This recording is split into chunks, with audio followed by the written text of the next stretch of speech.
Unang-una bago ko tumanggap ng mga tanong, siguro importante kang balikan natin yung mga nangyari nitong mga nakaraang linggo. Matapos nung napaka-emotional na sona ng ating Pangulo, kung saan inexpress niya ang kanyang hindi lang frustration, hindi lang disappointment, kundi galit dito sa na-discover niyang mga talagang napaka sasama at napaka ah, substandard at minsan wala pang mga project ng DPWH, lalong-lalo na sa pagkontrol ng mga pagbaha. Alam nyo, nung ilang linggo, nakasama ko po si Pangulo sa Kalumpit, Bulacan. Pinuntahan ho namin ang dalawang barangay doon, yung Barangay Bulusan at Barangay Prances.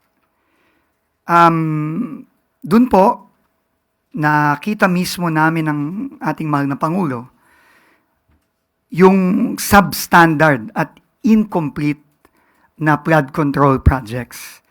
Kung maalala ninyo, meron pa doon sa Barangay Prances ata o sa Bulusan, dinakma ni Pangulo yung konkreto at sa kamay lang niya, halos nadurog yung konkreto, no? Na pinakita niya. At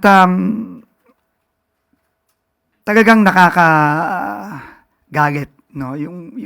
Yung experience na yon. At nakita ko first hand yung galit ng Pangulo dito sa mga ginawang mga proyektong to. Pero alam niyo po, higit pa dun sa galit niya sa mga nakita nating mga facility na substandard. Na klarong-klaro, wala nang kailangang investigasyon doon. Kitang-kita mo pa lang, sa mata pa lang.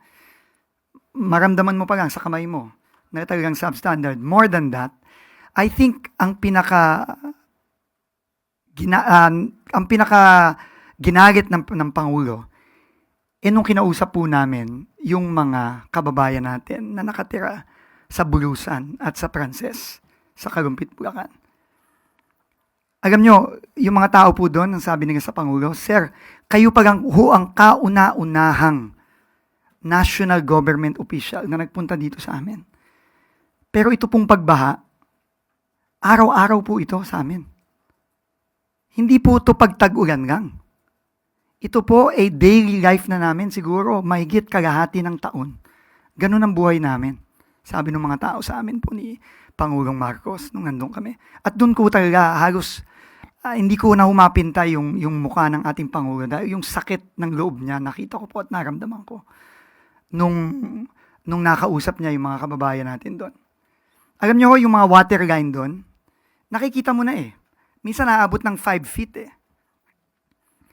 No, yung water line, no? At nakikita mo na talagang doon na. Ibig sabihin, tataas baba na lang ang baha doon. Hindi question na may baha o wala. Ang question doon, gaano kataas ang baha. Kaya po nakakalungkot po talaga at nakakagalit. Ito mga nangyaring ito. Kaya nga po tingin ko, simula noon, talagang inikot ng Pangulong maraming mga proyekto. At yun, nakita po natin, no? After every inspection, the President got angrier and angrier. No, doon pong nasa Baguio siya, halimbawa, nung kasama po niya si Baguio Mayor Benji Magalong. Yung sinabi niya, ito, daang-daang milyon to. Pero wala to, tinapon lang sa ilog yung pondong ito. Kasi useless itong proyektong to, sabi ng ating Pangulo. Kaya po talaga, tingin ko, umabot na sa punto na talagang yung galit ng ating Pangulo, kailangan, ang sabi niya, kailangan mag-translate na into concrete action. Kailangan itong galit, itong sakit na nararamdaman, hindi lamang ng ating Pangulo, kundi ng lahat ng mga kababayan natin. Dahil dito sa mga nangyari sa DPWH. At yung hirap na dinaranas ng mga kababayan natin, kailangan gawa na ng konkretong aksyon.